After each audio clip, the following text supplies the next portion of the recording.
नमस्कार दोस्तों, स्वागत है आप सभी का हमारे YouTube चैनल ज्योतिष प्रादेश विज्ञान पर। आज आप सभी ज्योतिष प्रेमियों के समक्ष, आप सभी वेद प्रेमियों के समक्ष एक नई ज्योतिष से संबंधित वीडियो को लेकर के उपस्थित हुआ हूं। और आज की वीडियो में हम चर्चा करने वाले दरिद्र योग। प्रायः नाम से स्पष्ट हो रहा है, जैसा इस योग का नाम है वैसा इसका फल भी है।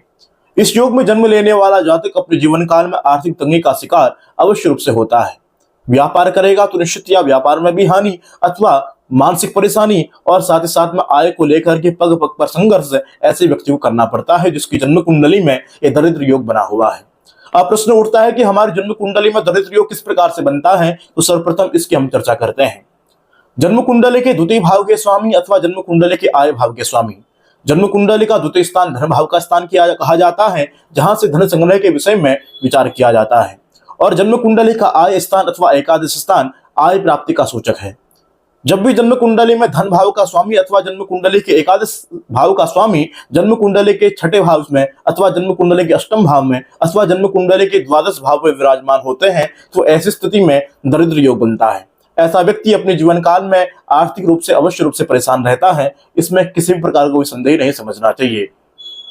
जब भी जन्म कुंडली में एकादश भाव का स्वामी अथवा जन्म कुंडली के धन भाव का स्वामी नीच राशि का हो जाए अथवा इन दोनों भावों का जो कारक ग्रह है वह भी नीच राशि का हो जाए, तो ऐसी स्थिति में यह दरिद्र योग बनता है।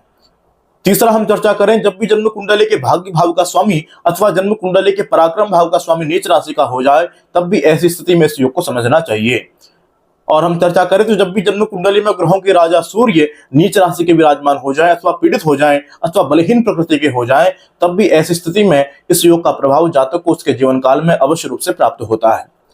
अगर आपकी जन्म कुंडली में इस प्रकार की स्थिति है तो क्या करना चाहिए, तो शास्त्रकार कहते हैं कि श्री सूक्त का पाठ करना चाहिए और श्री सूक्त से संपुटित श्री गोपाल सहस्त्र नाम का पाठ करना चाहिए। अगर जिस व्यक्ति की जन्म कुंडली में दरिद्र योग बन रहा है वह व्यक्ति नियमित रूप से गुरुवार के दिन केसर का तिलक लगाता है और साथ ही साथ प्रत्येक दिवस श्री सूक्त से संपूर्णित गोपाल सहस्त्र नाम का पाठ करता है, तो निश्चित ही इस स्थिति में उसके जीवन काल में आने वाली आर्थिक परेशानी अवश्य रूप से दूर हो जाती है। तो दर्शकों, आज की वीडियो के माध्यम से दरिद्र योग इस योग पर सामान्य चर्चा परिचर्चा की है। पुनः उपस्थित होंगे नए वीडियो के साथ, तब तक के लिए